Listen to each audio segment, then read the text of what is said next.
Urup. Tara, samahan nyo kami ngayong araw. Nagkayayaan nga kala kami biglaan ng aking paring si Jay. Tara, samahan nyo kami maglakbay papuntang Calatagan. Time check, it's 4:30 a.m.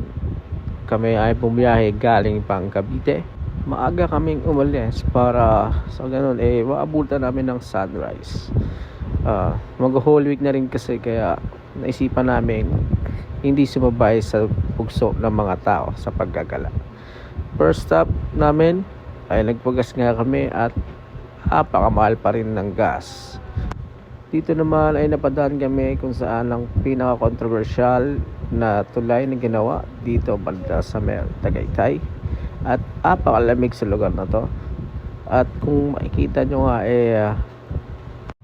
apakapag at apakalamig, hindi na kami nag-aircon dito. Akala mo uulan. Welcome to Nasugbu! At dahil nga biglaan ang aming lakad hindi na kami nakapagdala pa ng mga dapat dalhin at konti lang ang aming dala. Araw nga pala ng linggo kami ay umalis at palaspas day pala nung araw na yan, kaya dumaan na rin kami sa mga simbahan.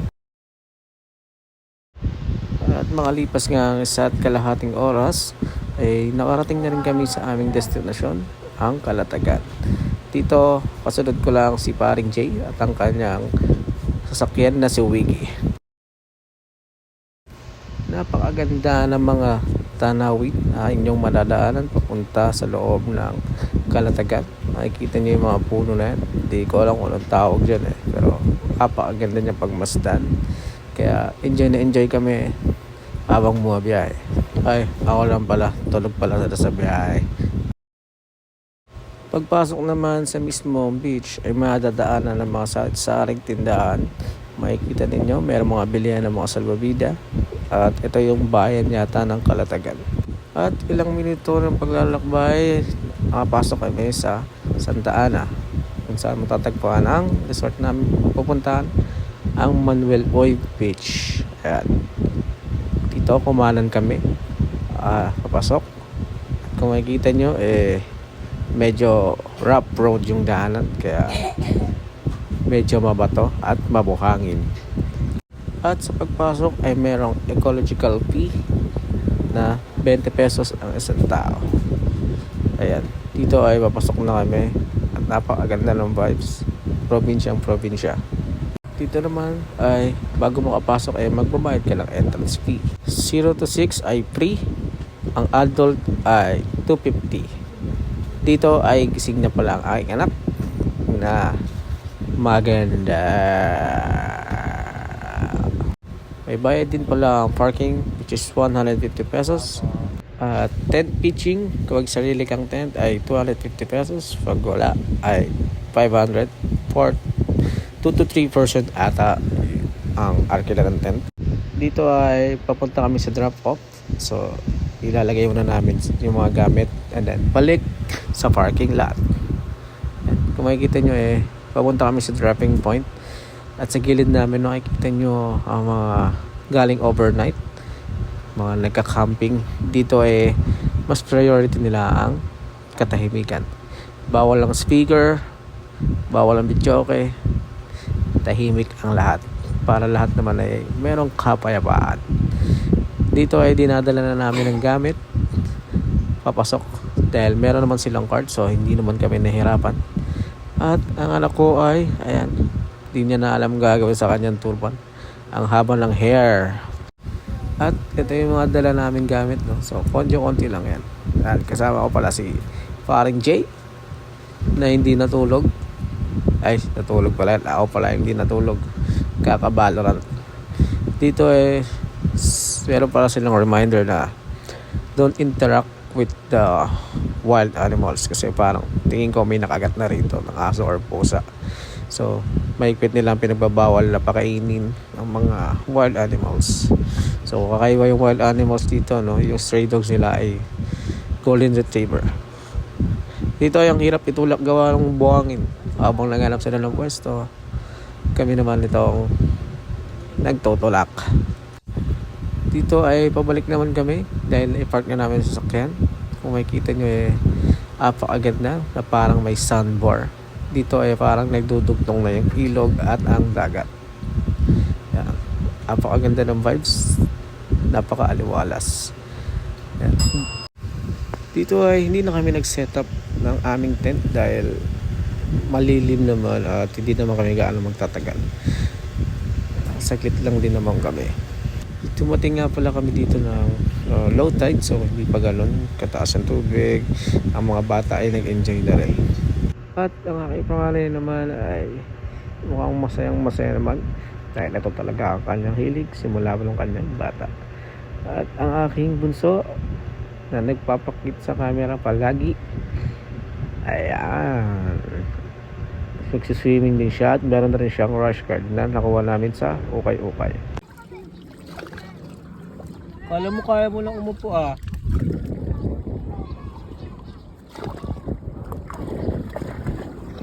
Gusto niya maupo, tignan mo ayaw na tumayo. Oh. Emart. Ano? Emotin? Tap. Ano yan?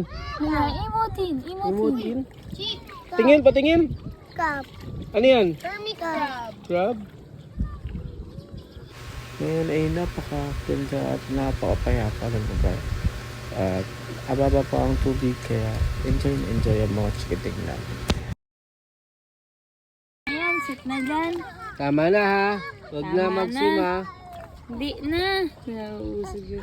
Galit. Imo. Stop na ha. Maybe pa ikaw. Tama na, play water. Imo. Hoy, imo. Nagagalit siya. Tama na. Tama na yan ha. Tama na, play water. Dito lang, sit. Ayan. Nauupo. Yo! Nauupo. Tingnan mo. Kahit ano pa tayo. So, it's time to ihaw at nagkape na rin kami. Pinakita namin ng pinakamabisang ulam na walang kasawaan kapag merong outing. Kundi ihaw at ihaw. Dito ay hindi na kami bumili ng uling dahil meron na natapos binigay na sa amin yung natitirang baga nila. So, nakatipid na rin kami kahit papano. Dito ay medyo luto na sunog na ang nangyari. At ayun na ang mang inasar. Maaasar ka sa sarap. Di paring J. Wala kaming tong, kaya kahoy ang aming ginamit. Kaya tara, tignan natin kung anong mangyayari. After that nyan, no? Kumain na pala kami. Ayan. Paper plate. Yan lang din ang dala namin pagkain. Ang batang ite ay nag-inarte pa at nagpapabebe pa. Anak ko ay tahimik lang ang kuya. At ang bunso, ato, tignan mo naman.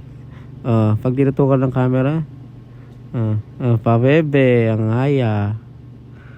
Diba? Enjoy rin siya kunyari pa At ang kuya ko ay enjoy sa pagbato ng mga nakukuha niyang bato. Mula na pagkabata niya, siya ay naliligo na ng dagat kaya marunong-runong na rin siya mag-swimming. At dito naman napagod ang prinsesa namin kaya natulog siya na parang koala.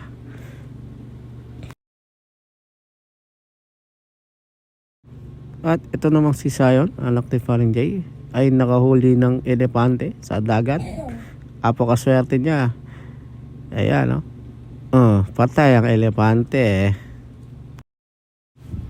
Dito ay payapa kaming nakahiga at nagmamasid malayo sa home credit.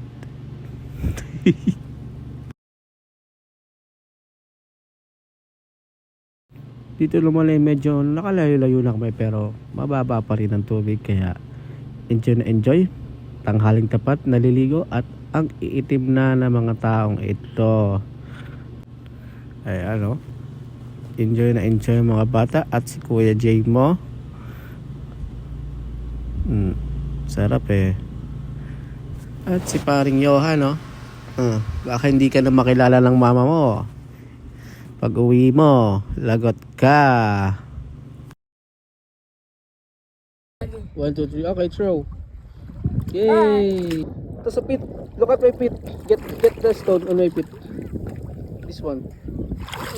Very good. Go, throw. 1, 2, 3. Throw. Higher. Go. Wow!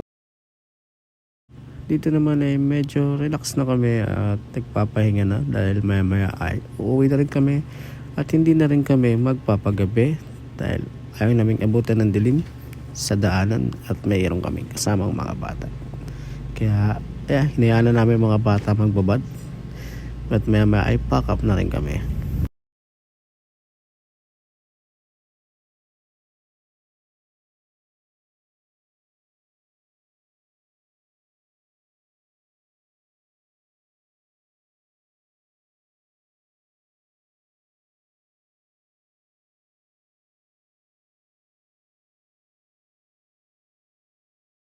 Dito ay alas 3 na ng hapon nag-decide na kami na umuwi na at ang kuya ay bagsak na bagsak at ang napag-usapan namin ni paring Jay ay dumaan kami sa Gabyang Tunnel para naman kahit papano meron kaming maganda-gandang view.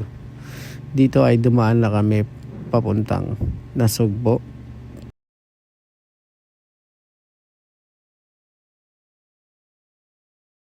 Hindi talaga nakakasawang dumaan sa lugar na to dahil napakaganda ng tanawin, maganda ang kalsada, hindi ka maboboring sa daanan. Ang ingay ng anak ko, nagbo-voice over ako at kung makikita nyo ang mga tanawin, talagang mag-e-enjoy ka. Hindi na rin naman namin na first time dito sa Gabyang, so hindi na rin kami nag-stay at nag-sightseeing lang kami habang lumabiyahe. Dito ay nasa loob na kami. So hindi na kami nagpa-picture dahil marami na beses nakarating dito. Dito ay napag-usapan na maghiwalay na ng daanan.